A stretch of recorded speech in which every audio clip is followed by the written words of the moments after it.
Écoutez, merci d'être venu à cette conférence de presse qui est un peu impromptue, qu'on a convoquée très tardivement, mais il nous paraissait important en effet à l'issue de la commission des affaires sociales qui s'est réunie cet après-midi pendant 2 heures.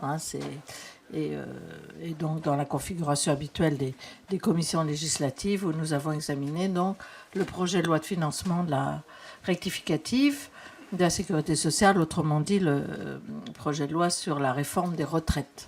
Il faut savoir que c'est un texte financier et cet après-midi, nous avons voté sur les amendements proposés par les rapporteurs, Elisabeth Doineau et René-Paul Savary, sur ce texte, mais nous n'avons pas voté sur le texte.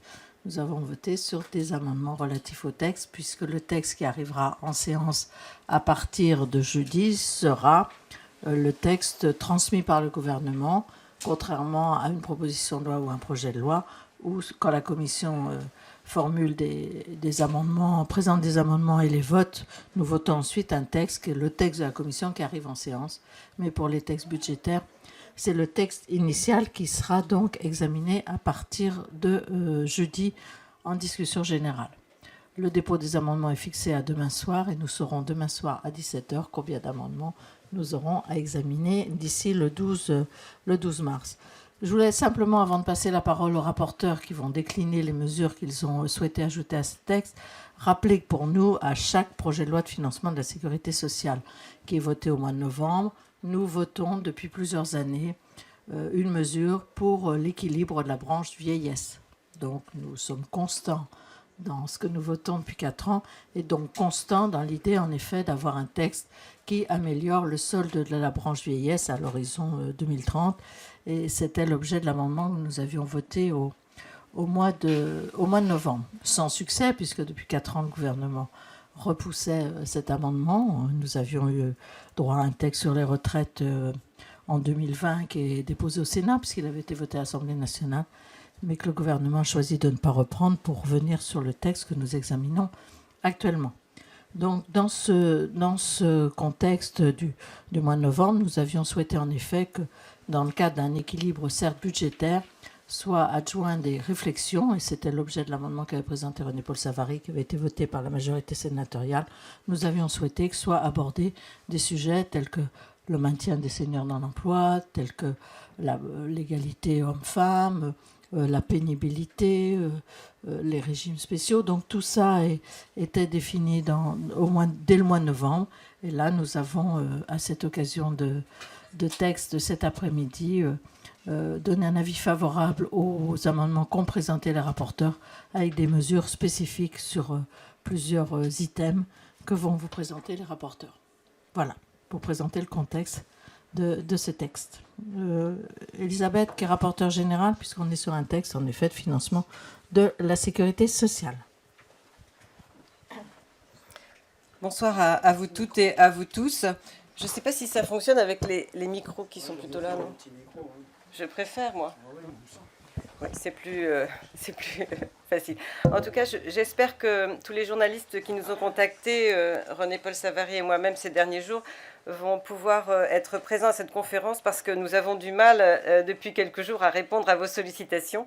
C'est pas faute de ne pas répondre, mais c'est faute d'avoir assez de temps pour vous consacrer les réponses qui vous conviennent. Donc cette conférence est bienvenue, même si elle est tardive.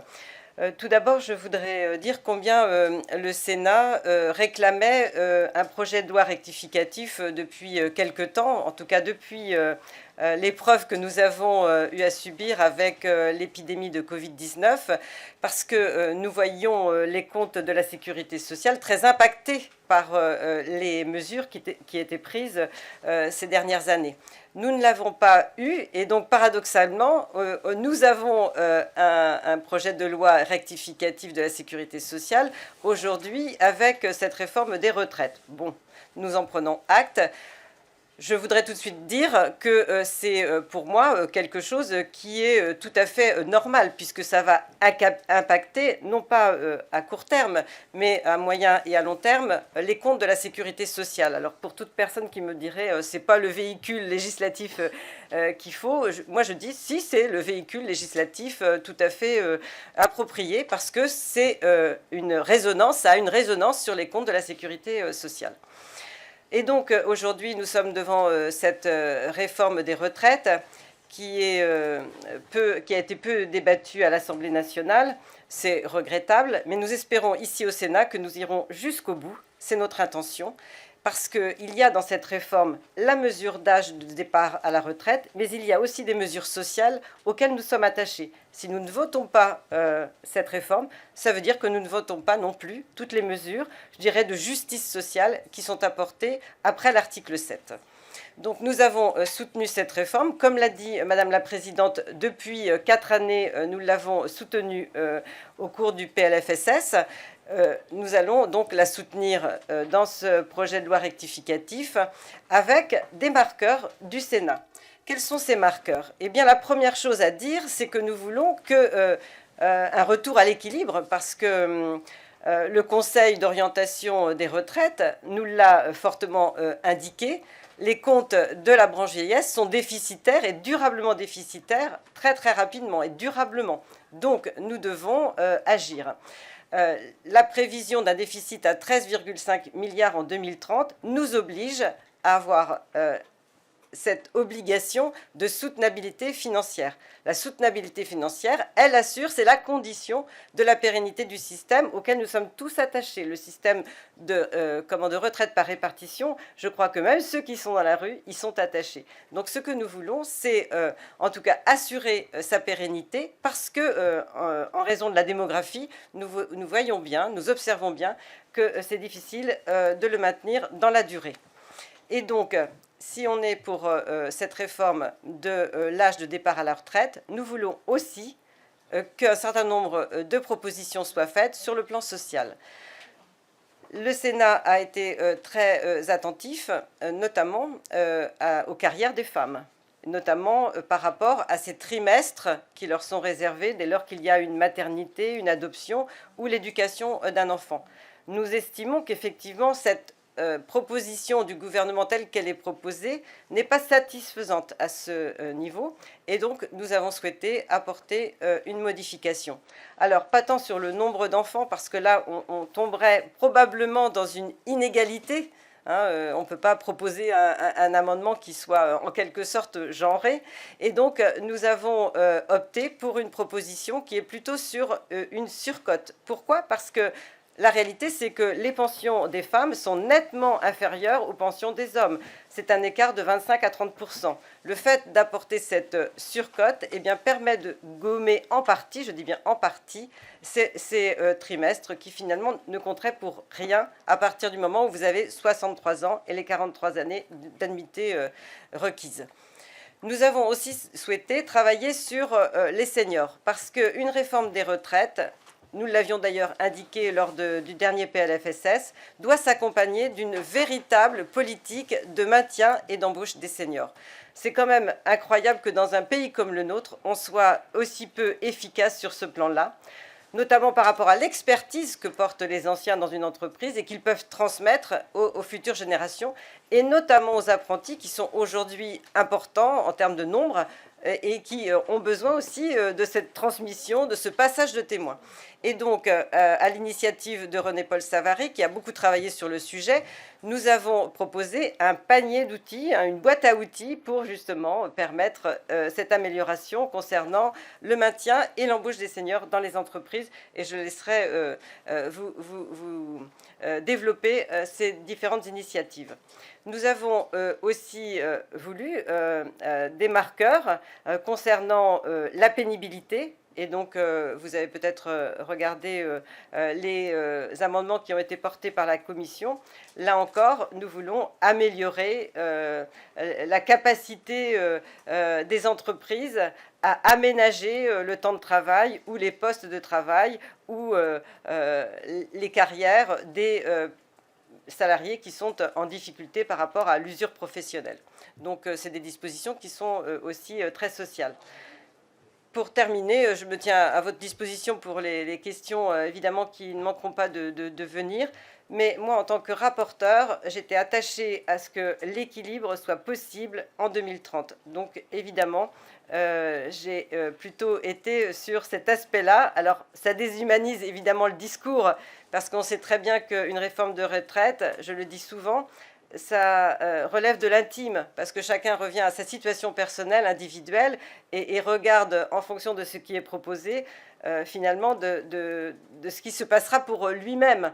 Mais en réalité, notre première générosité, à nous qui sommes aujourd'hui encore actifs, c'est de promettre aux futures générations d'avoir cette retraite par répartition. Et aujourd'hui, la générosité, c'est de faire en sorte que ce système puisse être financé à moyen terme, au moins à moyen terme, puisque 2030, c'est pour moi à moyen terme. Après, à eux aussi, aux nouvelles générations, de proposer peut-être des systèmes différents. Mais je pense que la retraite par répartition est sans doute la plus solidaire, puisqu'elle repose sur cette solidarité générationnelle. Mais elle repose aussi sur un fait, c'est qu'en fait, les retraites, quand on regarde les montants des pensions, eh bien, il y a moins de pauvreté le temps de la retraite que le temps de l'activité. On voit bien qu'on réduit. Donc, il y a une répartition, même s'il y a encore des retraites qui sont beaucoup trop basses, ben néanmoins, quand on regarde avec la situation des actifs, eh bien, on réduit cette pauvreté dès lors qu'on est en retraite. Donc, en tout cas, voilà, notre travail a été intense. J'espère que nous pourrons débattre en séance de tous ces sujets qui sont extrêmement importants pour l'ensemble des Françaises et des Français. Merci.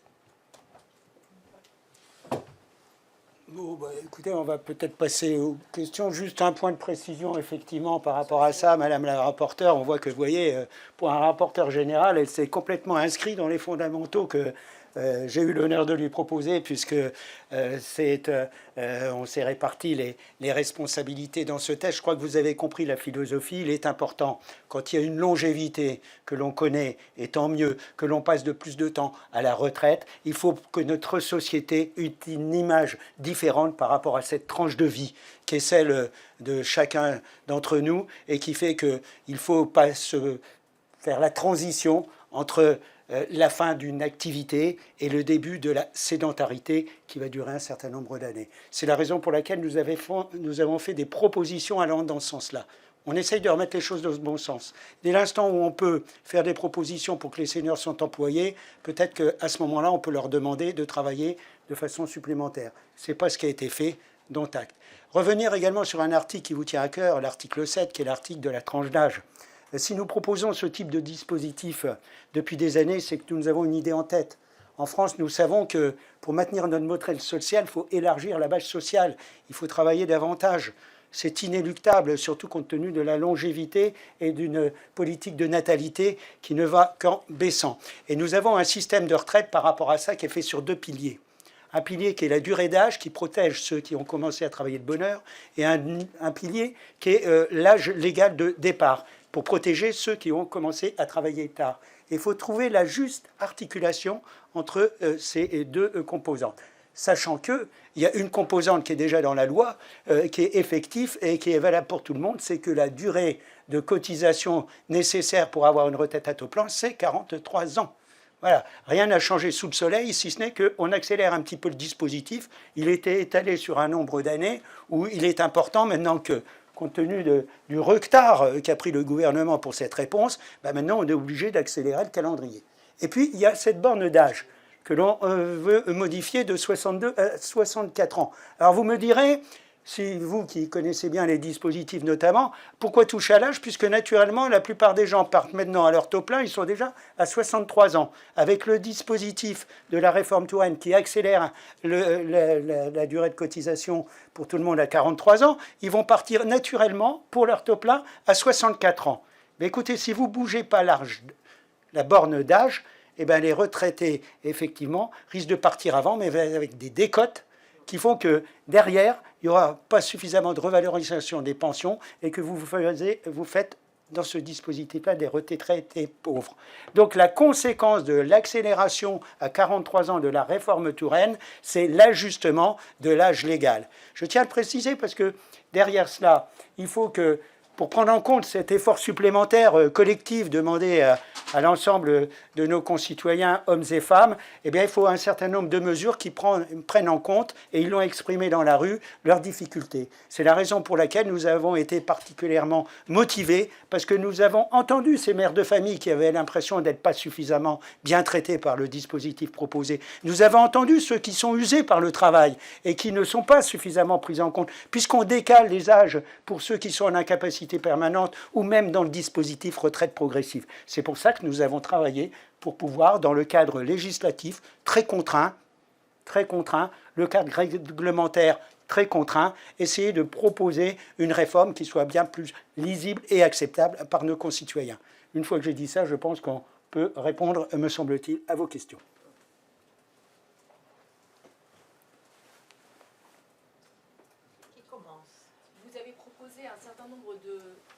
Pardon, donc Audrey Tison, France Info. Vous avez fait un certain nombre de propositions concernant l'emploi des seniors. Est-ce que vous pouvez nous expliquer de manière pédagogique, s'il vous plaît Je n'ai pas été, donc. Si, très bien, mais il faut toujours être pédagogique pour les médias, notamment audiovisuels.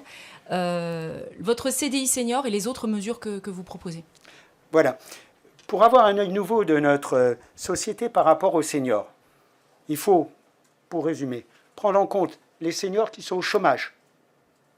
C'est finir sa carrière au chômage et souvent dans la précarité, ce n'est pas acceptable. Il faut prendre en compte les seniors qui continuent à être en activité et encore plus longtemps avec le décalage de l'âge. Et puis il faut prendre en compte ceux qui commencent un peu à peiner et trouver que c'est un peu long et qui demandent à bénéficier d'un certain nombre de mesures. En ce qui concerne les seniors au chômage, nous proposons le CDI senior. C'est quoi? C'est comme un CDI chantier. Je prends volontiers cette métaphore parce que ça exprime bien. Quand vous construisez une autoroute, il vous faut 5, 7, 8 ans. Ben là, c'est pareil. Quand vous êtes sur la fin de carrière, il y a une contractualisation entre l'employeur et l'employé pour définir jusque le taux plein de la personne ou éventuellement son âge d'école, pourquoi pas, mais un contrat qui dit « Monsieur, je vous garde qui dit « Monsieur ou Madame d'ailleurs, je vous garde jusqu'au bout, jusqu'au moment où vous pouvez bénéficier tout à fait légitimement de votre retraite. En conséquence, éventuellement, je vais adapter en fonction vos heures de travail ou bien les conditions de travail. En contrepartie, pour inciter l'employeur à embaucher ce senior, nous proposons une exonération de la cotisation familiale. Pour les seniors qui sont en activité, qui sont encore employés mais qui ont un certain nombre de difficultés, nous proposons de laisser à 60 ans pour ceux qui sont véritablement reconnus dans le cadre d'une usure professionnelle le départ à la retraite anticipée, où nous proposons surtout la retraite progressive, de façon à ce que dès 60 ans, et non 62 ans comme proposé dans le texte, ils puissent entrer en retraite progressive et finir cette fin de carrière, ma foi, peut-être à 80%, 80% salaire, 20% retraite, de façon à aller jusqu'au taux plein. Vous voyez, c'est un dispositif où, en contrepartie de l'effort supplémentaire demandé pour travailler, on a quelque part une reconnaissance, parce qu'à ce moment-là, la personne aura son taux plein, donc une meilleure retraite. CDI après une certaine date. C'est pas quand on est déjà en activité. Hein. C'est on non, vous êtes au chômage. Vous êtes au chômage, hein, j'ai bien dit. Voilà, le CDI senior, c'est pour celui qui est au chômage, arrivé à un certain âge. Nous avons fixé à 60 ans. 60 ans, pourquoi? Parce qu'actuellement, vous voyez qu'il y a un pic dans le chômage à 60 ans par rapport à l'âge de 62 ans, l'âge légal, parce qu'il y a beaucoup de ruptures conventionnelles. Et d'ailleurs, nous avons confirmé la proposition de l'Assemblée nationale, une des rares, parce qu'il y a pas eu beaucoup de propositions qui ont été votées, de mettre à 30% le forfait social sur les ruptures conventionnelles, de façon à l'aligner sur les ruptures pour retraite, de façon à ce qu'on puisse plutôt choisir un dispositif de retraite progressive où on a quelques autres mesures techniques, mais ne rencontrons pas dans le détail, c'est un petit peu compliqué, plutôt que la rupture conventionnelle.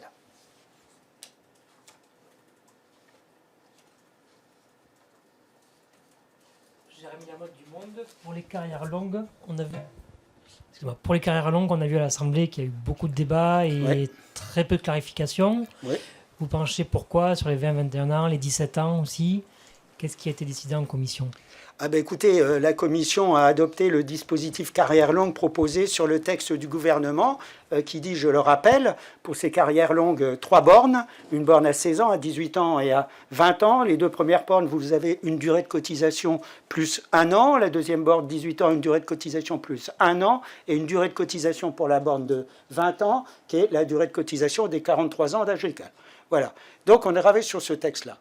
À l'Assemblée nationale, il y a eu des avancées de fait qui n'ont pas été votées puisqu'ils ne sont pas arrivés jusqu'à cet article 8 et qui font que la Première ministre a accepté, n'a pas accepté, a proposé, certes, une demande de certains, mais a proposé de mettre une 4e borne. Voilà. Donc on attend l'amendement éventuellement du gouvernement dans ce dispositif-là pour mettre la 4e borne à 21 ans. Et puis également, il y a eu la Première ministre a pris des engagements concernant les durées nécessaires pour ces bornes-là. Et c'est, si j'ai bien compris, elle a proposé que ce soit 43 ans pour tout le monde, quelles que soient les bornes d'âge. À ce moment-là, il n'y a plus de carrière longue si c'est 43 ans. Il y a des carrières précoces, mais il n'y a plus de carrière longue. Bon, donc tac. Et ce sont des dispositifs, de plus en plus, où on vous propose des âges anticipés de départ. Bon, c'est une réforme qui doit faire travailler plus longtemps les gens, et dans ces dispositifs, on vous propose de ne pas les faire travailler plus longtemps, et même de façon anticipée. Dont acte, c'est de la responsabilité de la Première ministre. On va voir ce qu'elle nous présente. Nous sommes ouverts aux discussions pour faire en sorte que l'on trouve le plus de justice possible. Et ce qui est important dans ce dispositif, c'est que soient pris en compte ceux qui travaillent de bonne heure, ceux notamment qui sont par la filière apprentissage. Parce que ces gens-là, ils ont des métiers qui sont sûrement plus difficiles que celui qui a fait des études, j'en fais partie, je peux en parler, et qui commencent un peu plus longtemps, mais qui ont peut-être une pénibilité un peu différente par rapport à ceux qui ont notamment des carrières plus manuelles. Et voilà. Donc il ne faut pas perdre d'objectifs là, parce que si on est l'âge libre, on perd un peu les objectifs de départ, et on arrive de toute façon dans les dispositifs proposés, mais qui sont après par voie réglementaire, à ne pas satisfaire tout le monde. Parce que même si on dit que la durée d'âge d'assurance requise sera de 43 ans pour tout le monde, même les bornes, quand vous regardez les dispositifs de bornes, vous avez des gens qui auront 44 ans. Voilà. Donc ça ne répond pas à toutes les préoccupations. On verra maintenant ce que nous propose le gouvernement par rapport à ces carrières longues. Nous, la Commission, on a travaillé sur le texte qu'ils nous ont proposé, donc 3 bornes et des durées telles que je vous les ai précisées. Pardonnez-moi de la complexité, mais ces dispositifs sont tels qu'il est bien difficile de les faire bien sûr comprendre par nos concitoyens, parce que parfois ils sont même incompréhensibles pour nous quand on rentre dans le texte. Le gouvernement a évoqué avec vous les carrières longues au cours des discussions, Oui. en commission, mais... Oui, nous avons évoqué. Et il vous a dit qu'il irait vers la borne de 21 ans. Et est-ce qu'il a évoqué à nouveau, parce qu'à l'Assemblée, les débats étaient vraiment pas très clairs, les propositions de borne ou les propositions du ministre du SOP, on n'a rien compris, ou pas compris grand-chose, en tous les cas, pas levé les doutes. Est-ce que le gouvernement a été plus clair avec vous sur cet aspect-là ? Alors, pour l'instant, nous lui avons dit que nous étions sensibles à ce dispositif, qu'il fallait, semble-t-il, l'éclaircir par rapport à ce qui avait été annoncé. Donc, nous attendons maintenant les propositions qui vont être faites et voir surtout s'ils déposent des amendements similaires à ceux qu'ils avaient déposés à l'Assemblée nationale et qui n'ont pas été examinés puisqu'ils sont arrêtés avant. Donc, aujourd'hui, on n'a pas la certitude de l'action que fera le gouvernement. Il faut lui poser la question au gouvernement, ce n'est pas à nous qu'il faut la poser. On va voir la façon dont il souhaite modifier ce texte. Article 8. Article 8. Nos négociations à ce jour ne sont qu'avec les conseillers de Matignon et du ministère du Travail. On aura des négociations sans doute demain avec le ministre, puisque nous devons le rencontrer en fin d'après-midi. Mais ces histoires de retraite anticipée pour carrière longue sont extrêmement techniques et difficiles à comprendre. Parce qu'il y a la borne d'âge, mais il y a aussi le nombre d'annuités. Et puis, il y a effectivement l'idée que quand on parle de carrière longue, il faut effectivement qu'elle soit longue. Or, aller jusqu'à 21 ans, c'est quand même déjà coûteux et je me demande si on parle vraiment de carrière longue. Parce qu'avant 20 ans, oui, c'est des carrières longues, mais après 20 ans, là, on peut déjà se poser la question. Parce que finalement, avec 43 annuités, comme c'est peut-être proposé par le gouvernement, là, ça ne fait pas des carrières longues, en fait. Hein. C'est des carrières, je dirais, normales. Ça fait 44 ans pour les 20 ans, s'il n'y a pas de dispositif carrière longue pour les 20 Oui, ans. pour les Oui, 19 mais pour les 21 ans, Alors pour les 16 17 ans, et 19. Pour les 17 et 19, voilà, c'est pareil. Vous avez bien compris le dispositif de 4 à 5 trimestres avant l'année, la fin de l'année du machin. Avec, je rappelle, on rentre dans les détails peut-être, mais c'est quand même important que les trimestres cotisés qui sont pris dans les 43 ans de durée de cotisation carrière longue, ce ne sont pas les mêmes que ceux qui sont pris dans les 43 ans pour une carrière normale. Il y a moins de solidarité. Donc attention, plus vous élargissez le dispositif, plus il est inégalitaire. C'est pour ça que ça mérite réflexion. Donc on attend les précisions. Qu'est-ce que vous voulez? Ça incombe, c'est le gouvernement. C'est une réforme, c'est une proposition. Ces 2 propositions coûtent 700 millions d'euros à l'horizon 2030. 700 millions d'euros à l'horizon 2030. Donc il appartient au gouvernement de voir comment, dans le cadre d'une réforme budgétaire, il dégrade le rendement de sa réforme. C'est pas de la Les engagements qu'a pris responsabilité la du Première Sénat. ministre à l'Assemblée nationale, nous, on lui a fait part de nos remarques sur ce sujet. Enfin, on a fait part au cabinet des remarques que l'on avait par rapport, en effet, à ces engagements pris sur les bornes d'âge et sur la borne de 21 ans, à la fois par rapport au coût important que cela générait, et comme l'a dit René-Paul Savary, par rapport aussi au caractère un peu inégalitaire de ces mesures. Après, c'est la responsabilité du gouvernement de le confirmer, de ne pas le confirmer. On verra le texte qui nous vient du gouvernement et ce que propose en effet le gouvernement sur ce dispositif carrière longue. Nous, on a fait part de nos remarques, de nos interrogations. Après, en fonction de ce qui arrivera, on verra ce que l'on fait.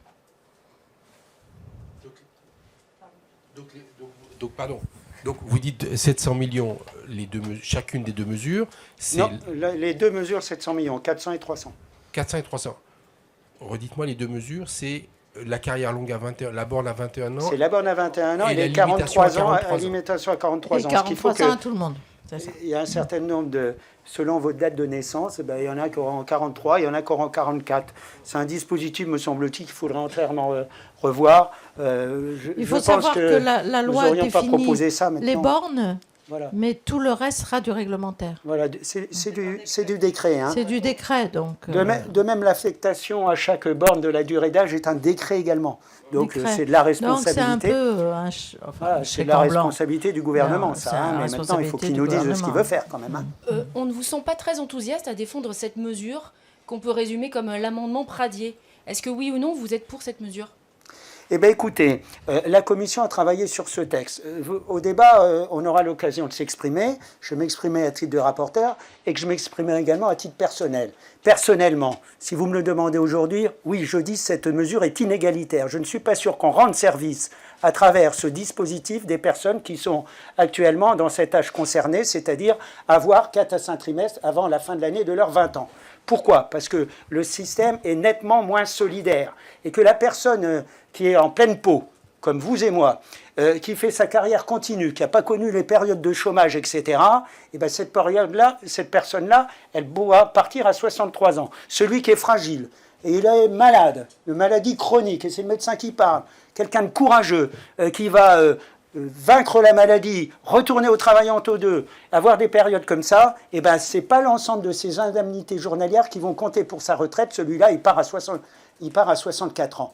Je trouve que plus on élargit les bornes d'un système inégalitaire, plus il y en a de bénéficiaires et moins on est solidaire. C'est pour ça que ça mérite une réflexion qui n'a pas été poussée, me semble-t-il, par le gouvernement au moment où il a proposé ce dispositif, qui est venu se rajouter sur quelque chose qui était un peu mieux construit au départ.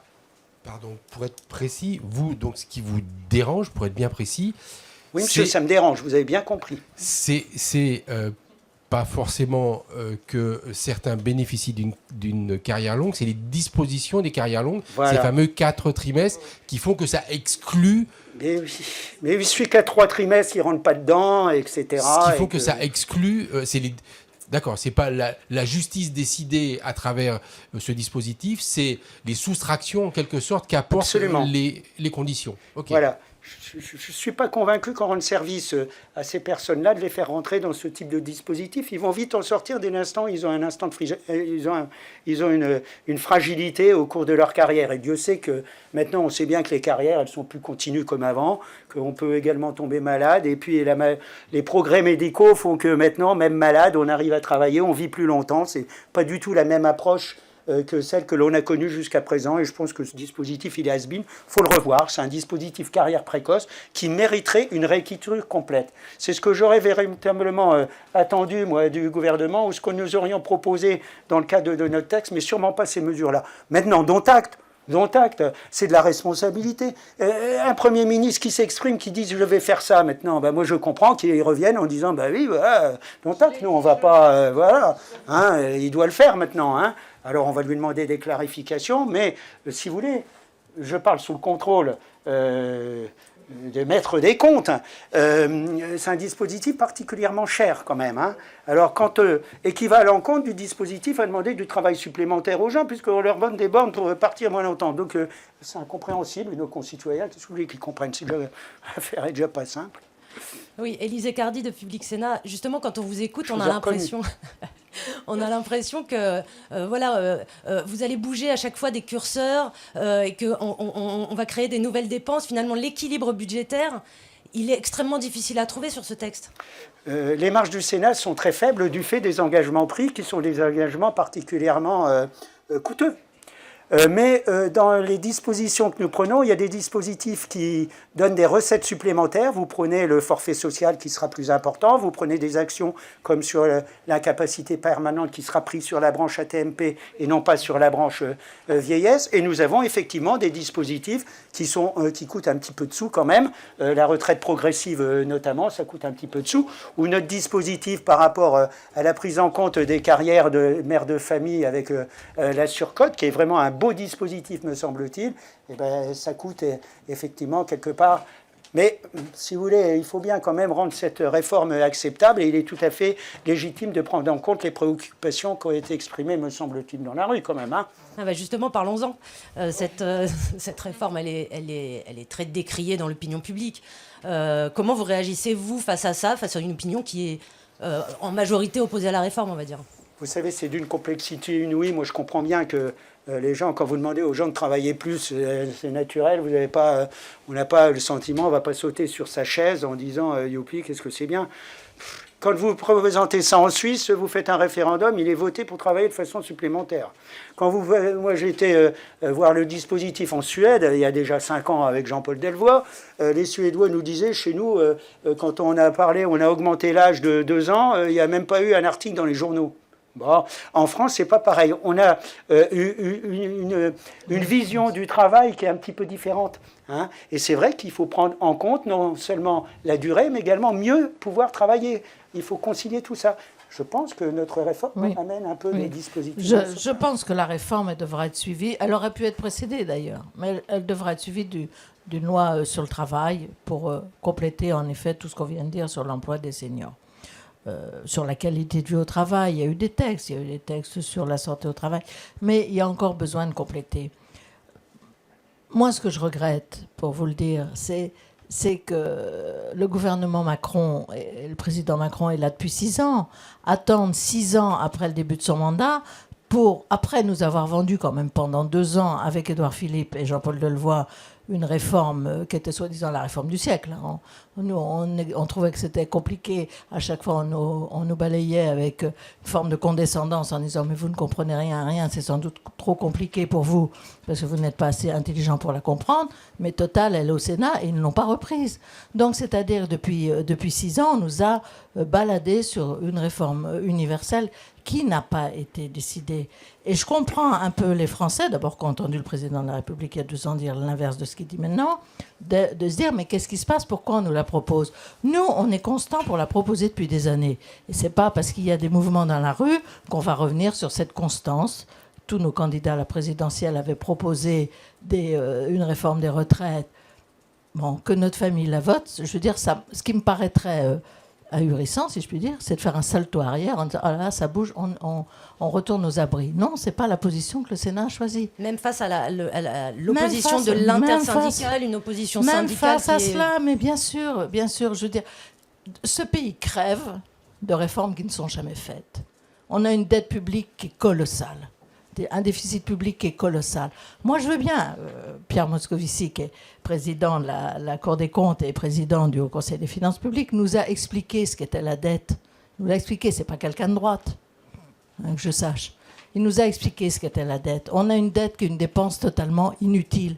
Chaque année, on dépense des milliards et des milliards, alors qu'on a des systèmes qui partent à volo. La santé part à volo, l'éducation part à volo. La justice a besoin de moyens. On a besoin de moyens, on a besoin d'investissements. Et non, on ne bouge pas parce que c'est difficile, parce que c'est compliqué, puis parce que c'est pas le moment. Bon, moi, je veux bien tout, mais c'est pas ma conception de la politique. Et travailler plus longtemps, donc c'est le sens de la... Travailler plus longtemps, bien sûr. Beaucoup de pays travaillent plus longtemps. Mais pour ça, il faut des mesures. Ils travaillent déjà à 63 ans. Donc, ils vont pas travailler 2 ans de plus. Ils vont travailler quelques mois de plus. Ouais. On vit beaucoup plus longtemps. Il y avait 4 actifs pour un retraité il y a quelques années. Il y en a un peu plus d'un maintenant. C'est une garantie pour nos jeunes, d'ailleurs. À qui on fait plaisir, là on ne fait pas plaisir. Nous, ce qu'on veut, c'est que les jeunes, en effet, puissent avoir un système qui tienne la route. Un système par répartition auquel on est attaché, qui tienne la route. Alors, moi, je veux bien qu'on fasse pas. On fait rien. Vogue la galère. Hein. Non, mais c'est vrai qu'on se dit qu'une réforme sur le temps de travail, il faut que ce soit accompagné de mesures fortes sur l'emploi des seniors. Est-ce que vous pensez que l'index senior ou le CDI senior peut suffire à finalement résoudre cette question-là, ou est-ce qu'il faudrait aussi d'autres choses ? Je voudrais revenir sur votre première question. Moi, je comprends la colère et l'anxiété des Françaises et des Français qui sont dans la rue. Parce que de toute façon, à chaque réforme des retraites, il y a eu aussi ces démonstrations de la part de nos concitoyens. Et moi, je la comprends vraiment parfaitement. Parce que c'est faire des efforts, et demander des efforts, c'est toujours compliqué. Pourquoi c'est difficile, en plus, à cette période ? D'abord parce qu'on est dans une période post-Covid et que chacun des Français s'est posé la question du sens qu'il mettait dans le travail, dans ses loisirs, dans son temps de retraite, et que pour certains, effectivement, le temps du travail, c'est peut-être de la peine au travail. Pour d'autres, c'est de la joie aussi. Certains ont manqué de travail pendant les périodes de confinement. On a eu aussi ces démonstrations-là. Et donc, chacun s'est posé ces questions-là. Et puis, il y a aussi le fait que sur le pouvoir d'achat, les Français, aujourd'hui, sont en difficulté à cause de l'énergie, à cause des augmentations sur l'alimentaire. Le contexte n'est pas bon. Donc, moi, je comprends qu'il y ait cette réaction. Cependant, je crois que, je vous l'ai dit tout à l'heure, nous sommes tous attachés à ce système par répartition, et nous devons accepter qu'au vu des données démographiques, nous demandions quelques efforts. Parce que c'est très facile à chacune et à chacun d'entre nous de regarder sur le plan familial. Nos parents connaissaient leurs grands-parents, nous... déjà à notre âge, on a pu connaître nos arrière-grands-parents, et les générations qui viennent connaîtront au moins 5 générations. Et pour autant, on a moins d'enfants par famille. Et donc, on voit bien que les retraités, en fait, pour assurer leur retraite, il n'y a qu'1,7, c'est difficile de saucissonner, mais c'est la réalité, 1,7 actifs. Mais on l'observe dans nos familles, c'est une réalité. Donc sur le plan démographique, c'est catastrophique. Donc on doit réagir pour justement maintenir ce système par répartition qui, je dis, est plus solidaire qu'un autre système. On pourra parler sans doute pendant ces 15 jours d'une retraite à points ou d'une retraite par capitalisation. Mais celle qu'il faut préserver avant tout, c'est celle par répartition, qui atténue, qui diminue justement les injustices. Vous disiez tout à l'heure aussi, vous aviez une question. Les mesures sur les seniors, oui. Non, c'est pas suffisant. Est-ce que le CDI senior, l'index senior, ce sont des... C'est une voie tracée. Oui. Mais est-ce que c'est pas mettre la charrue avant les bœufs ou prendre les choses dans l'envers ? C'est l'inverse. C'est l'inverse. C'est vraiment, excusez-moi, puisque c'est moi qui ai proposé ça, mais je ne l'ai pas inventé, le CDI senior. C'est parce que j'ai écouté c'est des amendements que j'ai trouvés pour certains, non pas des amendements, mais des propositions dans des discussions venant de syndicats salariés, venant également de syndicats patronaux, venant d'interprofessions. Ça, quelque part, je me suis dit, tiens, il y a un truc commun. Voyez-vous. Et ils ne sont pas opposés à ça, même les syndicats salariés. Parce que véritablement, ce qui les importe, c'est de reprendre ça.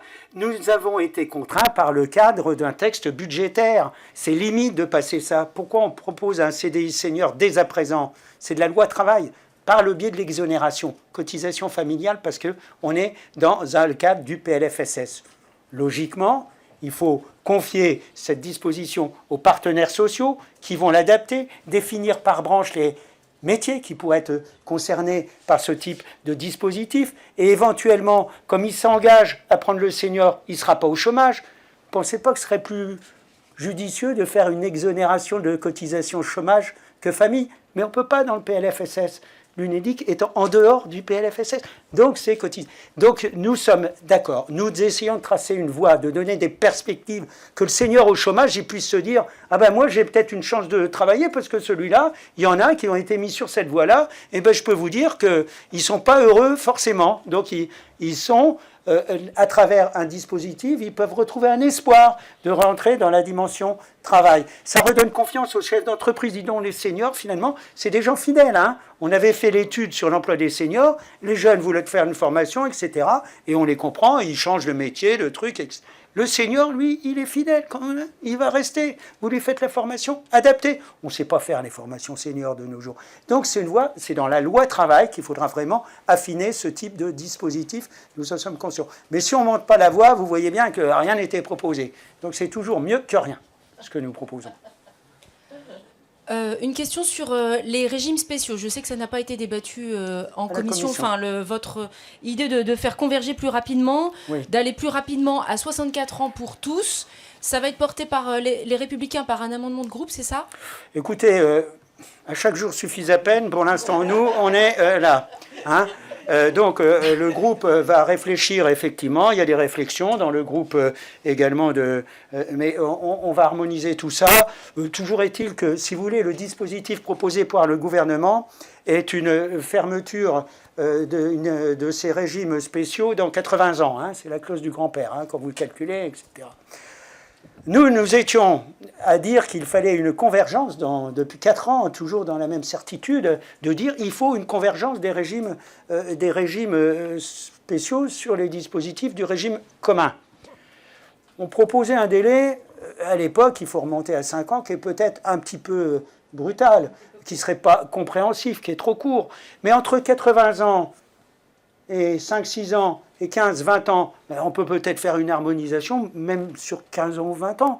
Moi, je suis très ouvert à un délai, mais pas 70 ans. C'est pas sérieux que de dire qu'on va fermer les régimes spéciaux, puisque c'est dans 80 ans. Vous voyez, prendre des dispositions qui ne concernent pas nos concitoyens, qui vont concerner les suivants, à ma foi, c'est un peu la réforme Touraine. Vous voyez, on a dit, bah oui, c'est pas trop mal passé, vous avez travaillé 43 ans, mais rassurez-vous, elle commence, la réforme Touraine. Date de 2012, hein. On est en 2023, elle vient de commencer depuis 1 an ou 2. Donc elle va s'appliquer jusqu'à la génération, normalement, 73. Là, elle est anticipée. Mais prendre des dispositions qui concernent les suivants, bah oui, on va dire, bah oui, finalement, personne n'est dans la rue à ce moment-là. Hein. Sauf que quand vous commencez à être concerné, ce n'est pas le même dispositif. Nous, on est à assumer nos responsabilités. Voilà. Et on l'a proposé déjà depuis des lustres. Un certain nombre de vos collègues à l'Assemblée, en off, aux 4 colonnes, nous disaient... Peut-être qu'au moins symboliquement, on aurait dû associer les entreprises. Là, on demande un effort aux salariés et uniquement aux salariés, et on ne demande pas d'effort, même symbolique, aux entreprises. Depuis des années, il y a eu énormément de gains de productivité dans les entreprises. Ces gains de productivité sont très rarement allés au salaire. On voit depuis quelques mois des progrès, oui, des vrais surprofits dans un certain nombre de secteurs d'activité, et c'est très difficile de les nier quand même. Donc est-ce que vous estimez qu'il aurait pu y avoir dans ce projet de loi un effort demandé aux entreprises, un effort de cotisation sur les retraites, de manière à ce que les salariés n'aient pas l'impression d'être les seuls à qui on demande un effort? oui, il faut que les entreprises participent à l'effort collectif, mais pas forcément par des cotisations supplémentaires. Il y a d'autres dispositifs qui peuvent être là. Si on leur propose effectivement des outils pour embaucher les seniors et qu'ils ne le font pas, c'est là que vous pouvez prendre des dispositifs coercitifs. Mais encore faut-il, avant de faire de la coercition, avoir proposé des dispositifs incitatifs. C'est la raison pour laquelle nous avons fait les propositions qui sont les nôtres. Mais moi, je comprends nos concitoyens. Il y a ce problème de rapport au travail. Eh bien, le problème de rapport à l'argent.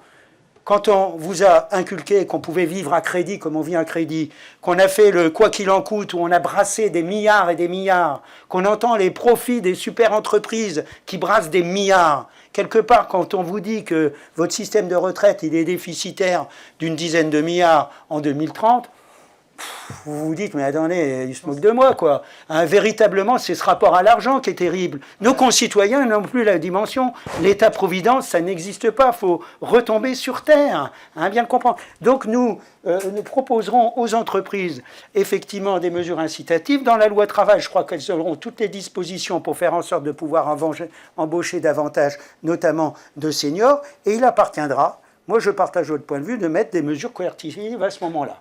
Vous voyez, on voit plutôt les choses comme ça. Moi, je pense que le niveau de cotisation en France est déjà l'un des plus élevés au monde et qu'on ne peut pas aller au-delà. Par contre, et puis en plus, ça s'applique sur toutes les entreprises, qu'elles soient petites ou grandes, qu'elles fassent des petits ou des grands profits. Et donc, pour moi, en tout cas, c'est quelque chose de rédhibitoire. Moi, je ne veux pas d'augmentation de cotisation. Par contre, qu'on s'intéresse effectivement au profit des entreprises, on a eu un certain nombre de textes pour justement que les salariés puissent bénéficier aussi des rapports de rendement des entreprises. Et ça se fait aussi... pas suffisamment souvent. Hein, il y a des accords. Mais oui, mais ça, il faudra il faudra le faire. Il faudra le faire. Ouais, mais ça, il faudra qu'on soit peut-être plus coercitif là-dessus. Parce que celles qui font des bénéfices, qu'elles puissent partager ces bénéfices avec leurs salariés, ça me semble d'une grande cohérence. Et justement, ça permet au niveau du pouvoir d'achat des salariés d'avoir des vraies perspectives. Et puis, c'est une juste gratification des efforts qu'ils ont pu fournir pour atteindre ces montants de bénéfices. Et je pense que là-dessus, il faudra travailler. En réalité, la réforme des retraites, elle est, comment dirais-je, compliqué à prendre effectivement dans un contexte où on n'a pas anticipé sur qu'est-ce qu'on voulait organiser comme parcours professionnel. Alors, une loi travail aurait été bénéfique, mais une loi qui vraiment s'intéresse notamment à tous les âges. Il y a quelques années, ce gouvernement a fait des propositions, un junior, une solution. Là, on fait une proposition, un senior, une solution. Mais la véritable préoccupation qu'on devrait avoir, c'est tout cet ensemble. Quelle vision d'avenir sur le travail on devrait avoir. Et c'est vrai que cette réforme, elle est budgétaire. Elle est rendue acceptable par quelques mesures sociales de justice, qui sont à mon sens, importantes pour celles qui sont concernées. Mais c'est vrai qu'il aurait fallu doubler ça d'une vraie réflexion sur qu'est-ce que le temps de travail, qu'est-ce qu'on considère le temps de la retraite. Parce qu'on voit bien dans un des articles, il y a aussi le cumul emploi-retraite, on n'en a pas parlé, on ouvre des droits désormais à ceux qui cotisent alors qu'ils ont atteint un âge, l'âge de la retraite. Donc ça, c'est important aussi. Vous le voyez bien, on donne une borne d'âge d'ouverture des droits. Mais en fait, on s'est rendu compte, par exemple, dans les auditions qu'on a faites auprès des régimes spéciaux, c'est que beaucoup partaient beaucoup plus tard que cet âge d'ouverture de retraite. Donc, ce qui serait bien, c'est finalement le choix pour l'ensemble des Français. Mais de toute façon, il serait forcément borné pour le rendre à l'équilibre. Mais on voit bien que déjà, les Français choisissent quand même l'âge auquel ils prennent leur retraite. Parce que soit parce qu'ils ont commencé tard, soit parce qu'ils ont eu des carrières hachées et qu'ils veulent compléter leur retraite par un cumul emploi-retraite. Donc, il y a aussi ça... Ouais, soit il y en a qui ont envie de continuer à travailler. Les médecins, c'est un exemple. Pendant la crise Covid, on a vu qu'ils se sont mobilisés pour beaucoup auprès des équipes. On continue après 67 ans. même des infirmières. Faut savoir que dans le dispositif, oui, tout à fait, il faut autre chose. Dans le dispositif de carrière anticipée, derrière, quand vous prenez ceux qui font un cumul emploi-retraite, vous avez 20 à 30% de ces personnes qui sont au cumul emploi-retraite qui ont bénéficié d'un âge anticipé de départ au titre de la durée de cotisation. Et voilà, l'homme est ainsi fait, l'homme sur le plan générique, qu'il n'y a pas façon d'encaisser les choses de façon identique. Voilà. Donc il y en a qui ont plus de fragilité que d'autres. Donc ce qui nous importe, nous, si on demande un effort supplémentaire, c'est que la fragilité de certains soit quand même mieux prise en compte que ce qui nous est proposé. Mais ce ne sera pas, moi je le dis à titre personnel, ce ne sera pas la réforme de mes rêves, ce n'est pas celle-là que j'aurais proposée, mais c'est quand même une réforme qui amène un certain nombre d'avancées et qui nous fait quand même montrer la réalité d'un dispositif par répartition qui, si on n'y prend pas garde, ne serait pas pérenne si les mesures courageuses n'étaient pas prises à temps. Il y a déjà du retard, trop de retard, mais il ne faut pas l'accentuer. Pour compléter ce que je vous ai dit, parce que j'ai répondu de façon un peu brutale peut-être, mais c'est évident que ce n'est pas le bon moment. Je veux dire, on a une crise internationale qui est angoissante, on sort d'une période de Covid dont on voit les conséquences psychologiques, quels que soient les âges d'ailleurs, aussi bien sur les jeunes que sur les personnes âgées. Donc c'est vrai que ce n'est pas le bon moment, il y a la crise énergétique et tout ça. Mais reculer encore fait que ce sera encore plus compliqué. Et c'est pour ça où nous, on prend nos responsabilités par rapport à ça. Il est vrai que demander à des gens de travailler plus longtemps lorsqu'ils sont épanouis dans leur emploi, lorsqu'il y a une qualité de vie au travail, ce n'est pas du tout la même chose lorsque les gens... Je pense qu'en effet, dans ce pays, on est allé faire un déplacement en Suède, on le voit dans des pays où ils travaillent... On sent dans les entreprises que l'on a visitées qu'il y a un effort important sur la qualité de vie au travail, sur l'accompagnement des salariés. On le voit, moi j'ai fait la commission d'enquête sur l'hôpital, on voit combien, au-delà des rémunérations des soignants, au-delà, ce qu'elles demandent aussi, c'est des facilités dans leur exercice de leur métier de soignant, dans le logement, dans la garde d'enfants, dans tout ça. Des sujets qu'on a souvent laissés de côté en France, qui étaient peut-être des sujets plus anglo-saxons, je ne sais pas, que d'autres. Mais là-dessus, il faut revenir dessus. Il faut vraiment travailler dessus, parce que c'est aussi plus facile de demander aux gens de travailler un peu plus longtemps lorsqu'ils sont bien dans leur emploi. Ça, c'est évident. Oui, c'est sûr. C'est le cas pour tout le monde. Hein. Donc vous dites qu'en fait, la réforme telle qu'elle est présentée, vous n'êtes pas complètement fan à 100%, mais vous êtes prêt à l'assumer. Oui. Face à une opinion publique qui sera fermement opposée. On parle de la journée du 7 mars, qui risque d'être quand même bien sûr qu'on l'assume, parce qu'elle correspond quand même grosso modo à ce qu'on votait à chaque PLFSS. Est-ce que vous avez peur que ça perturbe les débats dans l'hémicycle, cette journée du 7 mars ? Et donc plus tard, sauf à ce qu'ils envahissent l'hémicycle. Non, on n'a pas... Enfin, moi, je me suis même pas posé la question d'avoir peur ou pas. Certains me disent, un huissier me disait, faites attention quand vous rentrez chez vous. Ça ne m'avait même pas effleuré, quoi. L'idée que je puisse me faire attaquer et caillasser si je rentre chez moi. Bon, la question, c'est est-ce que vous êtes prêt à l'assumer face à une opinion publique qui peut encore se durcir, en fait ? Mais bien sûr, la preuve, c'est ce qu'on fait. On l'assume, on essaye de la rendre un peu plus acceptable par des dispositifs. Mais on sait bien que ce sera particulièrement difficile compte tenu du contexte. Ce type de réforme, c'est des réformes de début de quinquennat. C'est ce qu'on dit depuis le début. Parce que dans le début de quinquennat, il n'y a pas la même approche. Il y a un gouvernement qui a été élu sur un programme bien fixe et tout. On démarre, on y va. Là, on voit bien que c'est un peu plus compliqué parce que depuis, il y a un contexte tel que, effectivement, vous prenez le Covid. On a creusé les inégalités entre ceux qui pouvaient bénéficier du télétravail, travailler chez eux, et puis celui qui fait un métier manuel, lui, il est resté, et puis après, on voit bien que ces inégalités sont creusées. On a parlé du quoi qu'il en coûte, la vision globale qui font que ça tombe, effectivement, le plus mauvais moment. Il n'empêche que les réformes impopulaires, c'est jamais le bon moment. Une fois qu'on a dit ça, il faut bien assumer ses responsabilités, on doit donner un chemin. On l'aurait mieux expliqué, ça nous aurait simplifié la tâche. Hein. Bon, on aurait pris un peu des dispositions aussi autres, ça aurait été mieux. On aurait commencé par la loi travail, ça aurait été mieux. Bon, dont acte, maintenant, nous, on travaille sur la loi qu'on nous propose, on essaye de l'arranger, comme on vous l'a dit. Après, c'est au gouvernement de prendre ses responsabilités et de voir ce qu'il veut faire derrière. Hein. Oui. Et puis pour terminer sur la légitimité, bon, moi, Dieu sait si je ne suis pas un soutien très fort d'Emmanuel Macron. Je suis LR, je ne suis pas un soutien d'Emmanuel Macron. On ne peut pas lui dénier le fait que dans son programme, il avait annoncé une retraite à 65 ans. Il a été élu. Il a la légitimité pour appliquer cette réforme.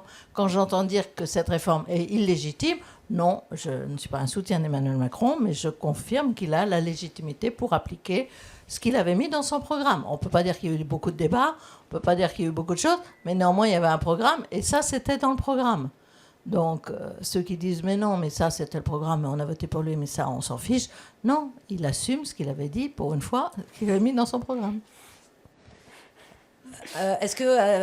Comment vous appréhendez le rapport avec la gauche qui est fermement opposée à ce projet? On sait qu'ils ne veulent pas aller au bout de la lecture du texte, ce qui donnerait peu ou prou la même chose que ce qui s'est passé à l'Assemblée, même si on discuterait. Voilà, ils disent qu'ils veulent quand même discuter des articles, article par article, mais qu'ils ne voudraient pas aller au bout du texte. Est-ce que vous craignez finalement une inconstitutionnalité à la fin et que finalement ça n'ait servi à rien, tout ça? Ou est-ce que c'est une pensée que vous n'avez pas? Je crois que la gauche du Sénat n'est pas la gauche de l'Assemblée nationale. Alors, même si on a aujourd'hui des éléments pour dire que le projet sera débattu, parce qu'il y a un nombre important d'amendements, hein, vous avez sans doute tous constaté que ça tombe, c'est une pluie. Il y en a moins qu'à l'Assemblée, mais on est déjà rendu à 3000 ou quelque chose comme ça. Donc, c'est déjà beaucoup pour le Sénat. Donc, on sent qu'il y a l'envie d'aller assez lentement sur le début du texte et d'aller lentement vers cet article 7 qui est la borne d'âge de départ en retraite. Mais pour autant, on a senti en commission un vrai intérêt de la part de nos collègues de gauche sur des mesures sociales dont ils veulent débattre. Donc, c'est à voir si, effectivement, ils garderont l'ensemble de ces amendements au cours de la discussion. En tout cas, la majorité sénatoriale souhaite aller jusqu'au bout du texte et s'en donnera les moyens.